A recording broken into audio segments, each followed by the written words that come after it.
Assalamualaikum warahmatullahi wabarakatuh. Apa kabar sahabatku wanita mulia? Sukses, berdaya, dan bahagia.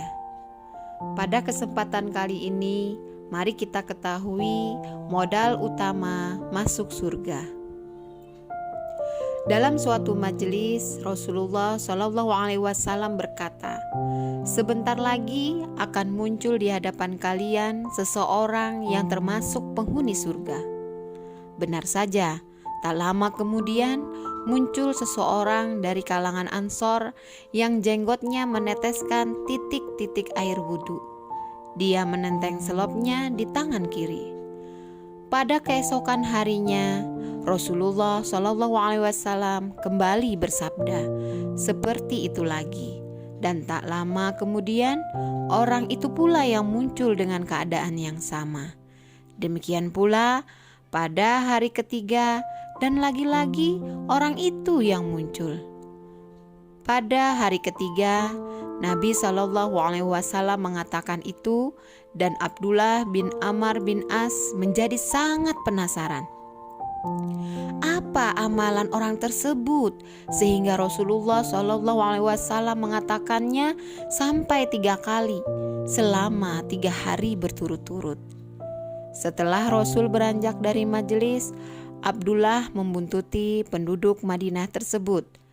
Setelah tiba di rumahnya, Abdullah bin Amr berkata padanya, "Aku sedang ada masalah dengan ayahku, sehingga berjanji tidak pulang ke rumah selama 3 hari. Jika engkau berkenan, aku mau menginap di rumahmu." Orang itu termenung sejenak dan berkata, "Boleh." Maka menginaplah Abdullah di rumah orang Ansor itu selama 3 hari. Namun selama itu pula Abdullah tidak pernah melihat orang itu mendirikan sholat malam walaupun sedikit. Hanya setiap kali bangun dari tidurnya, dia membalikkan badan sambil menyebut asma Allah dan takbir. Lalu bangun lagi untuk mendirikan sholat subuh. Selama 3 hari pula, Abdullah tidak pernah mendengar perkataan dari pemuda itu kecuali yang baik-baik saja.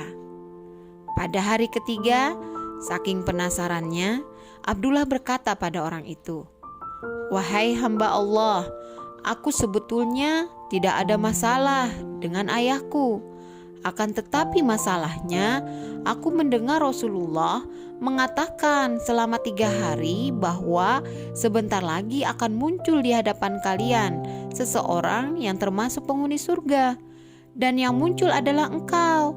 Itu yang membuatku menginap di rumahmu serta ingin melihat amalanmu. Ternyata aku tidak melihat dirimu mengerjakan amal orang besar." Orang itu diam saja. Namun ketika Abdullah hendak pergi, orang itu memanggilnya seraya berkata, "Aku juga tidak melihat sesuatu yang berarti pada diriku. Hanya di dalam hatiku tidak ada rasa dengki dan iri terhadap seorang pun dari kaum muslim karena Allah memberinya suatu kebaikan." Abdullah pun berkata, "Itulah sebabnya engkau mendapatkan kedudukan seperti yang disabdakan Rasulullah SAW." Orang yang dimaksud Rasulullah SAW itu sebagai penghuni surga adalah Sa'ad bin Ubadah. Kisah di atas memberikan pelajaran atau ibroh kepada kita, hati yang bersih atau yang disebut dengan qalbun salim dari rasa iri, dengki, dan berbagai jenis penyakit hati lainnya menjadi modal utama bagi ahli surga. Hal ini ditegaskan oleh baginda Rasulullah SAW dari Abu Hurairah radhiyallahu. Rasulullah bersabda, "Sesungguhnya Allah Subhanahu wa Ta'ala tidak melihat kalian dari rupa dan harta kalian, namun Allah melihat kalian dari hati dan amal kalian." Hadis riwayat Muslim. Ukuran kebaikan seseorang tidak dilihat dari bentuk, dari tampang, dan dari hartanya, melainkan dilihat dari kebaikan hatinya. Seseorang akan selamat dari azab pada hari kiamat nanti jika menghadap Allah dengan hati yang bersih, yaitu di hari harta dan anak-anak laki-laki tidak berguna kecuali orang-orang yang menghadap Allah dengan hati yang bersih. Quran Surah Asy-Syura ayat 89. Hati yang bersih adalah hati yang selamat dari syirik, khianat, dendam, dengki, kikir, sombong, cinta dunia, dan kekuasaan. Jika hati telah bersih dari semua itu, berarti ia selamat dari segala penyakit yang dapat menjauhkan dari Allah. Selamat dari segala perkara subhat yang bertentangan dengan penjelasan Allah.